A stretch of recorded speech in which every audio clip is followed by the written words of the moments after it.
Good morning, my name is Eric Kapinski. I am the program director for MoDOT on the Improve I70 program, and I want to welcome you here to Columbia.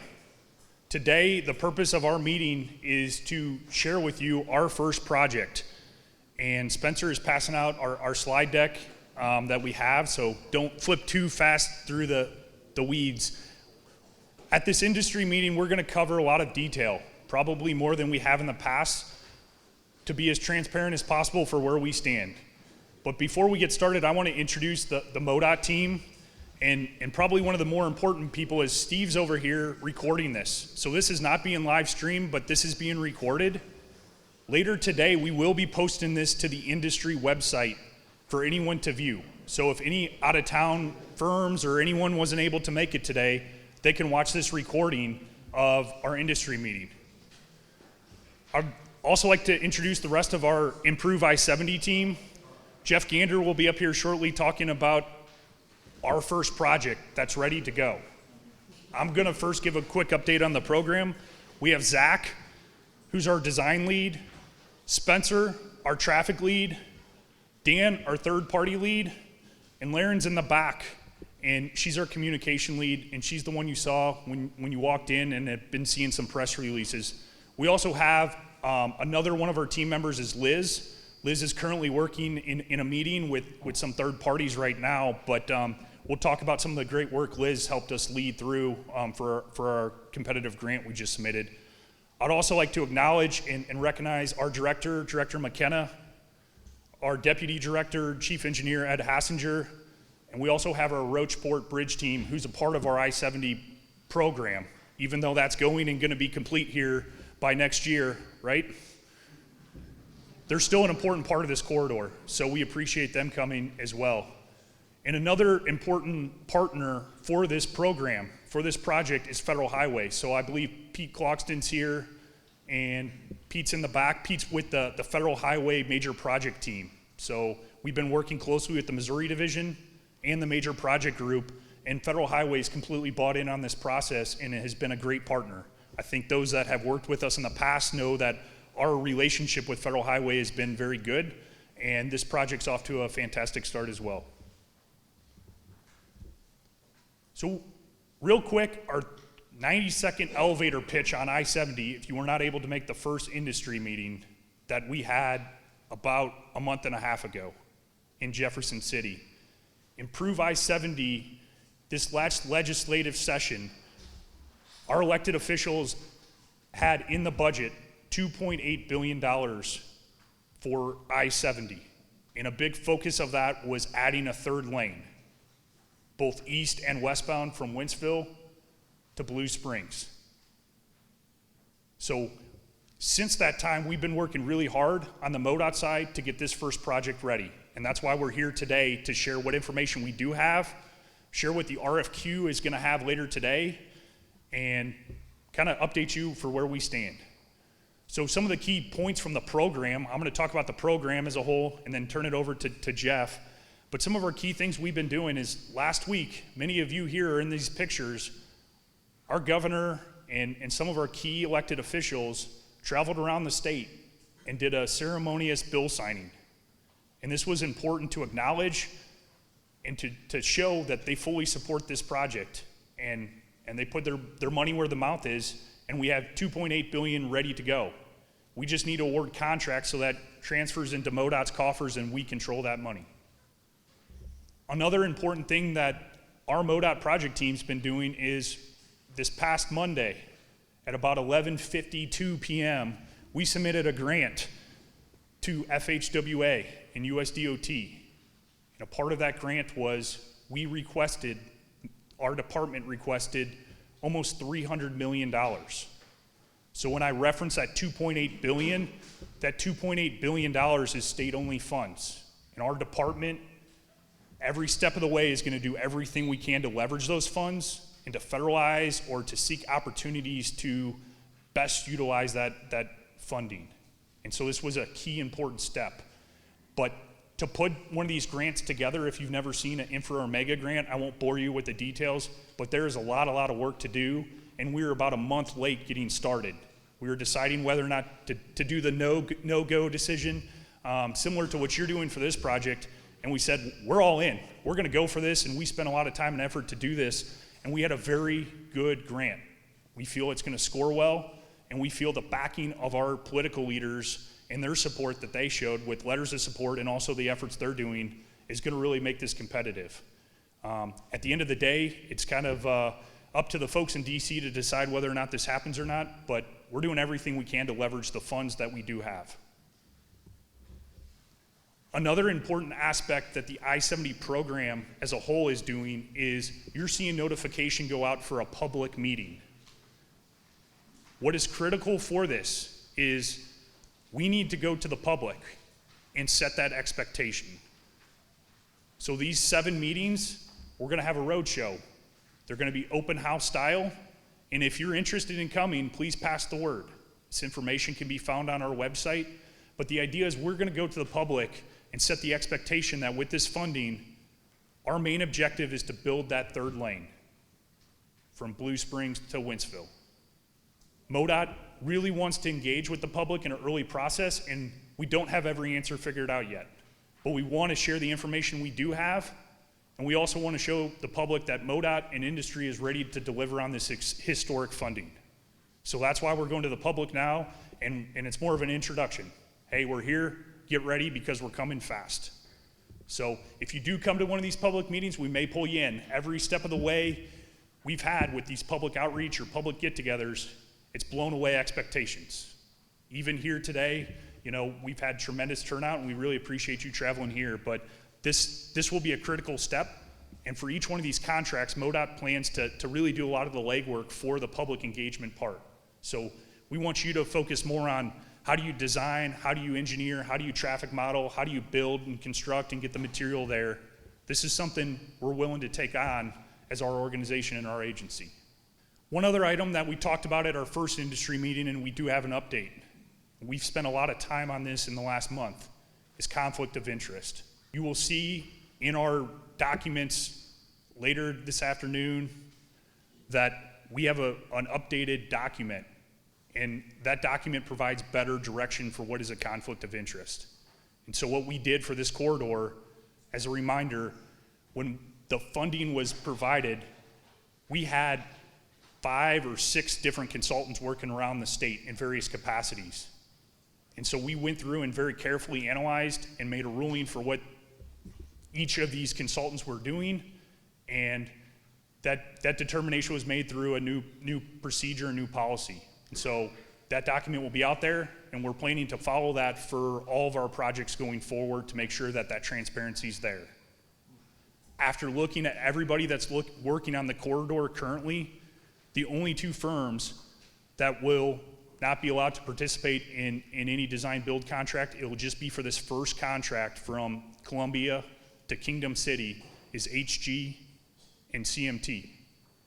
We've had conversations with those, and any consultant that is currently working on the corridor will be receiving a formal letter from our Assistant Chief Engineer, Eric Schrader, in the next week, explaining this and documenting that decision. I think it's really important to note the work that HG and CMT has done and continues to do allows this first project to be really shovel ready. And as we talk through these risk items, and we view this first project to be very, very appetizing, very shovel ready, we're ready to go. And it's because of their help and effort for us to get there. But for all future projects, as we advertise for any owner consultant or any potential design build project, everybody else is fair game at this point. So that's what we're spending a lot of time and effort to do, is to make sure no one crosses that line that's currently working on projects. And I would encourage you to read that document. And if you have questions, let me know. And we'll be talking more about that at future meetings and future calls. I would encourage you, if you have information, to go to our website. But more importantly, I want to really encourage you to sign up for the industry website.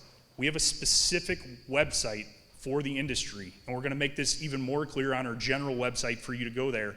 But if you currently do not have access to that, come see me after. Come see our team after. We'll get you signed up for there. We already have a lot of documentation in there.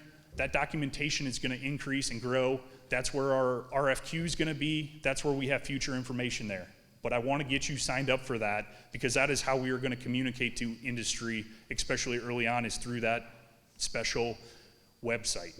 So please get signed up for that. Please utilize that. And all you need to do is come up and say, I want to get signed up, and we'll take down your name and get you signed up. I think we already have a good turnout, but I want to see even more get on that list.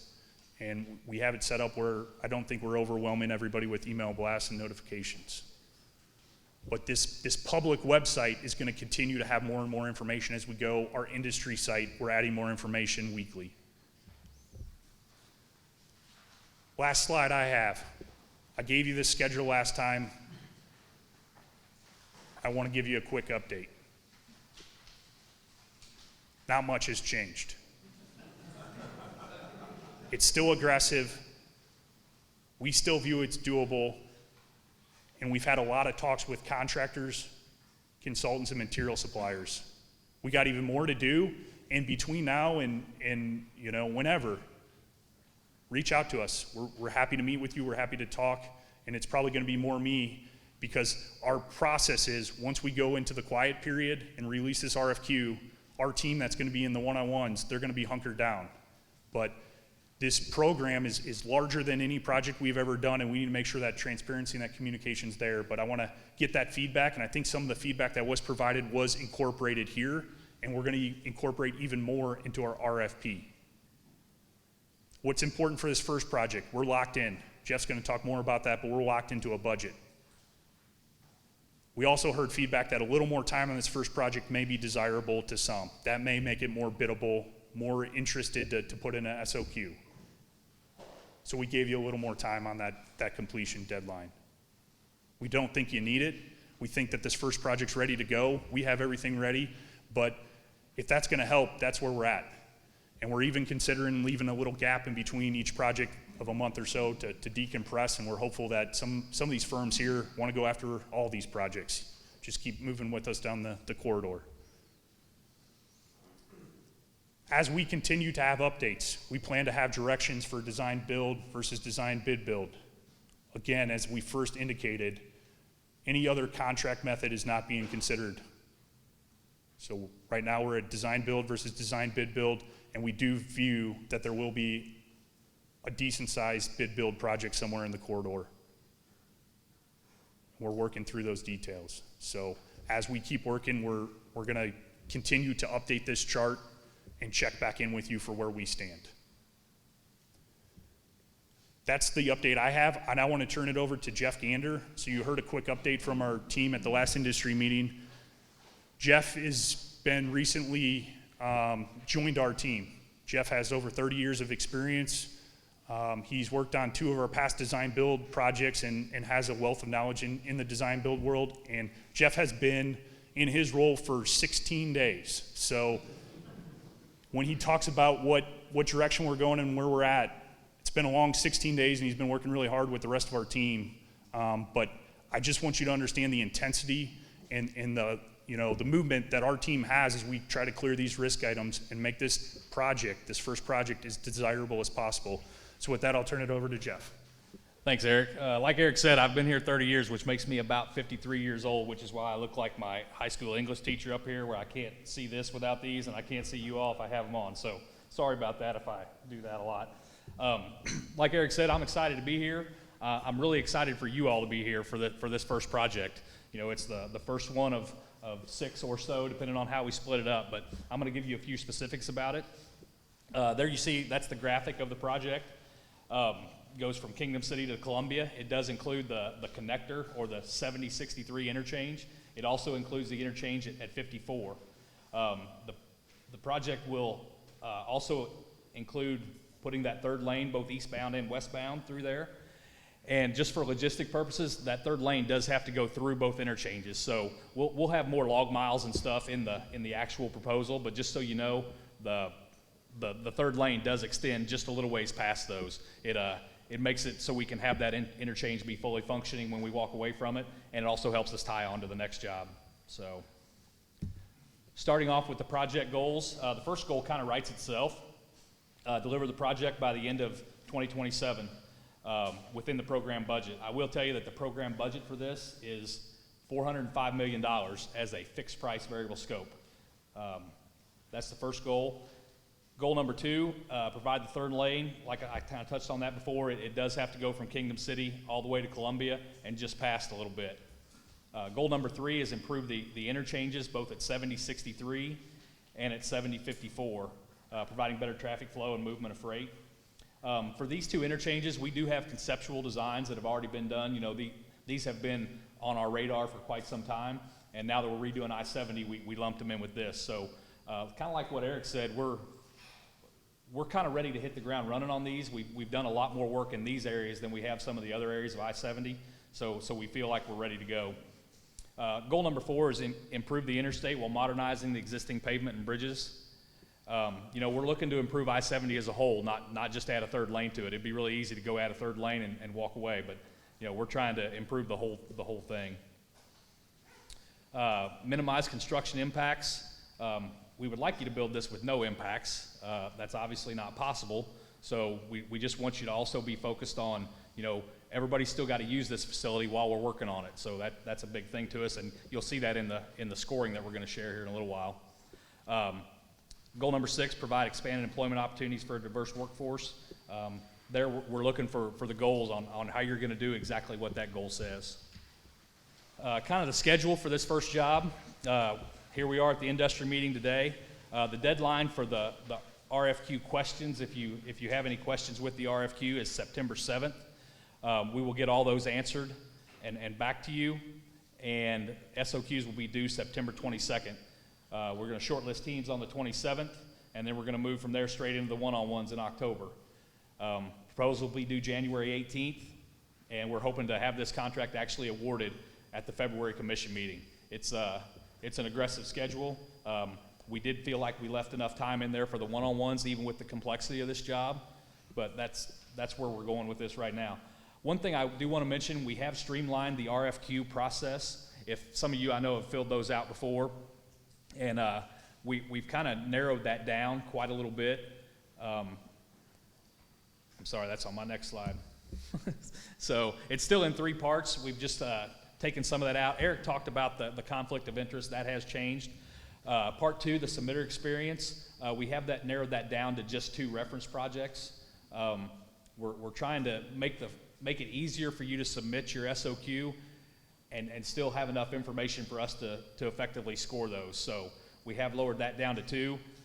Key personnel is worth 40 points, and those are the 4 that we have in there. You're still, you can still put up to 4 additional key personnel on there as well. So, like I say, we're just trying to streamline that process a little bit and make it a little less cumbersome, but yet still be able to score it. Workforce and DBE goals have been set for this job. The DBE goals are 18% for professional services and 10% for construction. We feel those are pretty fair goals. The workforce goals are per craft, like they always are. And even though this job it spans 2 counties, we do have only 1 minority goal. So on some of the other design builds you may have seen that span multiple counties, you have a different goal for every county. On this one, we just have, for minorities, we just have the 6.3 goal, and then the 6.9 is statewide. So obviously that's our goal here as well. When we release the RFQ, we are also going to release a draft of the RFP. I'm sorry, the ITP. We will release that, and that will show the scoring, but it's going to be what this is here. Project definition is going to be worth 70 points. You know, scope is obviously the biggest factor in this job, hence the 70 points for that. I will tell you that baked into that 70 points of project definition, facility safety and maintainability are also in part of that. It's not just how much can you build, it's how easy it's going to be for us for that facility to be safe and for us to maintain it later. The next category is maintenance of traffic. Of course, we want to be focused on work zone safety, traffic management, but also mobility during construction is baked into that as well. So that's why it's up there at 25 points. And then we also do have 5 points for workforce development. What we're looking for there, we're looking for a robust plan of how you're going to meet those goals. The budget, Eric talked about it earlier, and I kind of mentioned it earlier. We are doing this as a fixed price variable scope. The fixed price will be $405 million. Right-of-way and utilities will be included in that. We are working hard to try to figure out ways to do this mostly in the right-of-way footprint that we already have. There will be some takes in a job of this size and complexity, but we're working to minimize that. The stipend for this job, we've set at $1.5 million, and that's the largest stipend that we've ever given. Draft RFP, we're also going to release the configuration requirements when we release the SOQ, so you kind of know what you're getting into.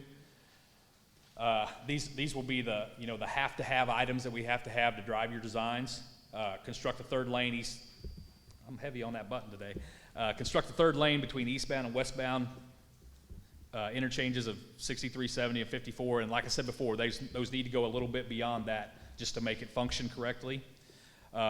We do want you to reconstruct both of those interchanges at 70, 63, and 54. A couple more specifics on the 70, 63 interchange. We do want a direct connection between eastbound 70 and southbound 63. That will be a configuration requirement. We also need a direct connection between northbound 63 and westbound 70. If we get those movements out of the picture, the rest of it will function a lot better. So those are have-tos. We also want to remove the westbound ramp to the business loop as part of this. That has to be removed as well. And then also we're going to ask you to perform required work on bridges within the limits and pavement improvements at various locations. And I do want to mention when we release the RFP, there will be specific log miles for the minimum treatments for the pavements and minimum treatments for the bridges throughout. Project risk items, you can see them all there. We are working to try to minimize these risks as much as possible. Obviously, on a job of this magnitude, utilities are going to be an issue. In reality, the interchanges have a lot of utilities around them, obviously. I don't believe there are any deal breakers there. And then we do have Lumen that runs the length of the project in more of the rural sections. And we are working to try to come up with a solution for that as well. I think the thing I want to let you all know is we will come up with a solution for that. It won't be up to you to figure out how to deal with that. That's going to be on us. There's a railroad bridge that's just west of Kingdom City. We would really like to get that out of there, but we are working on different solutions, some that have it being removed, but we do have a plan of attack if we cannot get it removed. But just wanted to let you know we're working on that. Survey, we are surveying right now. We hope to have all that work done by the middle of September or the end of September, somewhere in that time frame. The environmental reevaluation is already in progress right now. Same with geotechnical, we're gathering that data right now. Pavement, I have another slide on that here in a minute. I'll talk about that a little more on the next slide. Public outreach, MoDOT has taken the lead on that. We already had some meetings with some key stakeholders earlier this week, and then as Eric mentioned earlier, we have public meetings set up for the end of the month to meet with a lot of other people. So we're taking the lead on that. I want to jump in real quick. He had a lot of that in progress, or we're working on it. We're going to have that figured out by the time we go to RFP. We may have multiple paths and say, here's option A, B, C, but Ian and the rest of our team, we're meeting with that railroad bridge just by Kingdom City. So if you're going back to St. Louis, there's a railroad bridge. They said you can't meet with this railroad, it's privately owned. We can never get a meeting. Well, Dan's been with them 3 times already. He's texting them regularly. So we're having a plan where we're ready for that railroad bridge. It's the same with that Lumen line. There's a utility line that runs all the way down the corridor in the meeting. We've got a couple meetings with them already scheduled. We've been talking with them. So when we say in progress, that doesn't mean, well, we're just going to pass the risk to you. We plan to have a plan in place that this is going to be a low-risk project as much as a $400 million job can be. So even relative to some of our $100 million jobs, we feel this is a very low-risk project, and that's part of the driver for why we started here at this location, is we wanted this low-risk, ready to build. That's exactly what I was getting ready to say.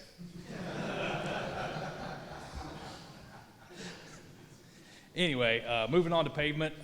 We've taken over 100 cores out there to try to get an idea of what the actual condition of that pavement is deep down. You can look at the surface, but that doesn't always tell you everything you need to know.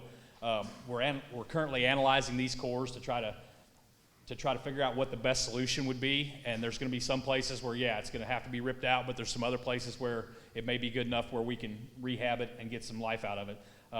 Either way, like I say, we're analyzing these so we can come up with solutions that are more data-driven rather than just, hey, we're just going to tear it all out. So that's what we're looking at on that. The bridge information, we inspect these every couple years, so we know the condition of these. Same deal there. We're not going through there and just saying, hey, we're going to replace them all and not going to knock them all down and replace them. We're going to look at data-driven solutions. If we have some bridges that can be rehabbed and give us 50 years, then we're going to do that. But like I say, we're looking to make data-driven solutions for all of our treatments out here.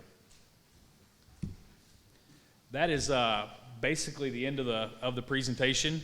I'll open it up for questions. And if I can't answer it, I'm sure one of the people that's been here for more than 16 days can. Yes, sir. The overpasses, will they have to be adjusted or modified? I think at this point, and correct me if I'm wrong, Zach, I think everything's on the table. I think in some cases, yeah, we feel like they need to be maybe removed. In other cases, we think there is enough space there to get through there. Might have to narrow up a shoulder in some places, but I think anything's on the table as far as those go. And I'll just add, their early feedback's talking more so to our contractors, as they said, standardize this. So I think for our overpasses, we may have 3 different options of bridge type, and then you're more worried about where's the rock and what warnings for that. But for the overpasses, we're looking for this first job to have a menu of options, just to make this even more appealing to you, that you're just worried about where the rock is, and then standardizing the overpass that you touch. You said the 405 includes right-of-way and utility. What's the price without that? I don't think we know that yet. We've done a lot of estimates on the corridor, and Zach would probably be better to answer that. But we almost set it at 4, and then we jumped up to 405. But when we do a design build, those costs are included. To touch on what Eric said, I think if something would happen with Lumen, we might do something different there. But just the standard, need a little sliver right away here, need to move this utility, those are all going to be included in the 405.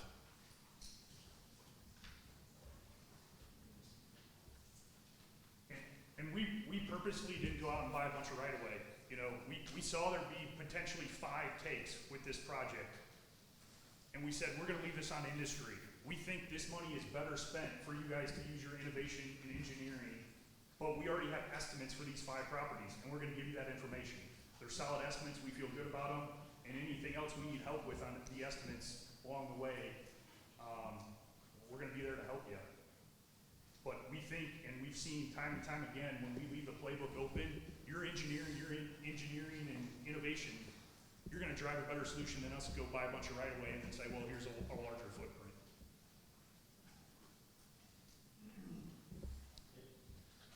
I don't see Columbia as an initiative to look at aesthetics separately that they would work with MoDOT on and pay for in some fashion. Is that going to be rolled into the solicitation in some way before shortlist or before you take a proposal, or is that just going to be MoDOT handling it? Yes, and we'll be rolled into the RFP. Dan over here and Zach, we met with the city of Columbia twice this week already, and it's only Thursday. So that shows the willingness that they have, and some of these other cities and counties, that we want to make sure that they're included in this process too, for potential enhancements in that arena. And we're going to make that clear in the contract documents for what that is. And some of that is we still got to thread that needle, but that will be ready for when we issue the RFP. You mentioned on right-of-way and utilities as part of the budget. Is it going to be the responsibility of the contractors to take the risk of the potential cost of the utility relocations and actually have to go through the procurement process of right-of-way?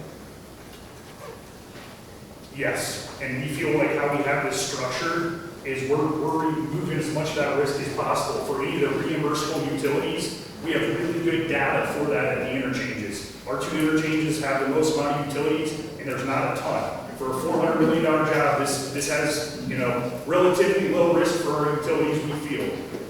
And the teams that are shortlisted, we'll be working with them on the one-on-one process to even make that, you know, even work. You know, in the right of way, we have a pretty wide footprint through the whole corridor, but specifically here.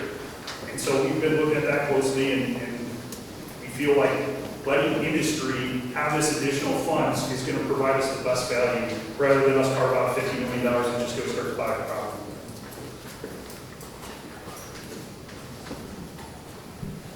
With this being a segment of an overall larger project, are you looking at some corridor-wide design exceptions for something like an inside shoulder lift or something like that that may allow for a better, to be able to better get a product out?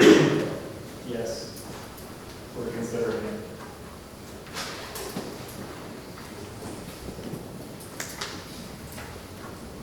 What do you guys think you're gonna get the grant, or not get the grant for the innovation piece? Your guess is as good as ours, a year.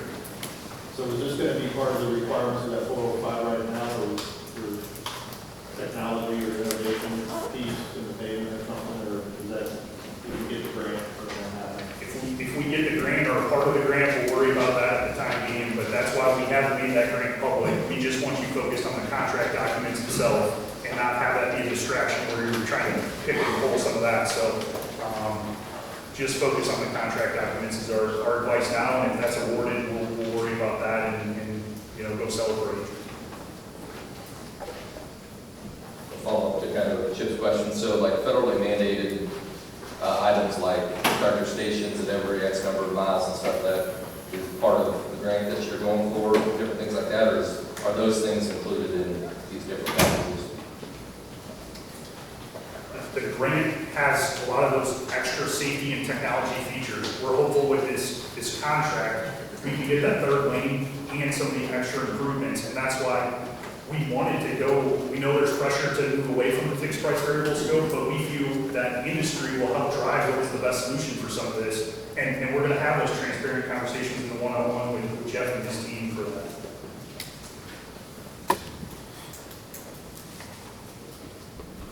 But does the current scope of work require the EV charging stations at periodic distances?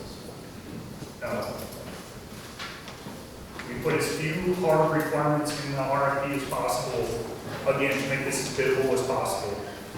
But would those be seen as added value if they could be brought into the 405? I would encourage you to get shortlisted and we'll have those conversations.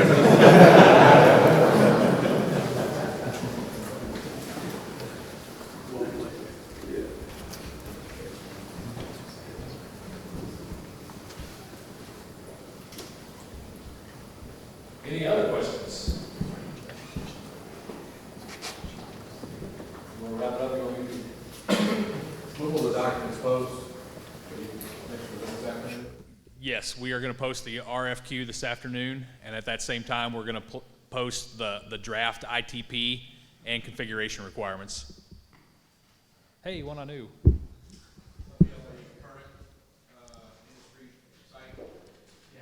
Yes, that's kind of in the process of being revamped to make it easier to get to and navigate. But yes, it will be on the current industry. And then that there's our contact information, and that's in your handout that you got today. So if you want to get on the list that Eric was talking about, you can send an email to that Improve I70, and they'll get you added to the industry partner list where you'll get more information about this.